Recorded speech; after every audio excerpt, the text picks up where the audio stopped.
നിങ്ങൾ പ്രവാസിയാണെങ്കിൽ മാസം തോറും സൗജന്യമായി 7,000 രൂപ വരെ ലഭിക്കാനുള്ള അവസരം നഷ്ടപ്പെടുത്തരുത്. കേരള പ്രവാസി ക്ഷേമനിധിയിൽ അംഗത്വമുള്ളവർക്കാണ് പെൻഷൻ ഇനത്തിൽ 7,000 രൂപ വരെ ലഭിക്കാനുള്ള അവസരമുള്ളത്. 2009 ആരംഭിച്ച ക്ഷേമനിധിയിൽ നിലവിൽ 8 ലക്ഷത്തോളം പേർ അംഗങ്ങളാണ്.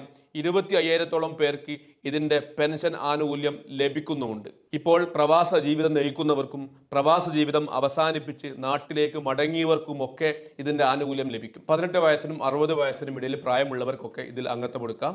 അംഗത്വം എടുത്തു കഴിഞ്ഞാൽ മാസം തോറും 350 രൂപ മാത്രം അംശാദായം അടിച്ചാൽ മതിയാകും. ഒരു വർഷം വരെ അംശാദായം മുടങ്ങിയാൽ പിഴ നൽകേണ്ടതില്ല. എന്നാൽ ഒരു വർഷത്തിന് മുകളിലായാൽ 15% നിങ്ങൾ പിഴയായി നൽകേണ്ടി വരും. ഇതിന്റെ ഏറ്റവും പ്രധാനപ്പെട്ട ആനുകൂല്യം ആജീവനാന്ത പെൻഷനാണ്.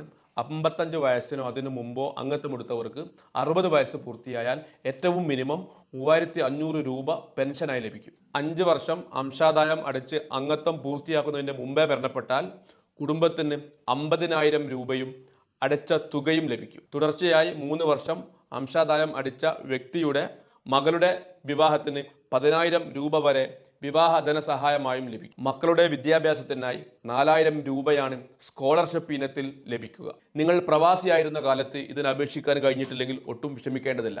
നിങ്ങൾ 2 വർഷമെങ്കിലും പ്രവാസിയായി ഇപ്പോൾ നാട്ടിലിരിക്കുന്ന വ്യക്തിയാണെങ്കിലും നിങ്ങൾക്ക് ഈ പ്രവാസി പെൻഷന് വേണ്ടി അപേക്ഷ നൽകാം. കുടുംബത്തിനും കുട്ടികൾക്കും നാട്ടുകാർക്കും സമൂഹത്തിനുമായി ഉരുകിത്തീരുന്ന പ്രവാസികൾ പലപ്പോഴും സ്വന്തം കാര്യം മറന്നു പോവാറാണുള്ളത്. എന്നാൽ ഈ പ്രവാസി പെൻഷന് അപേക്ഷിക്കാൻ നിങ്ങൾ ആരും മറക്കണ്ട.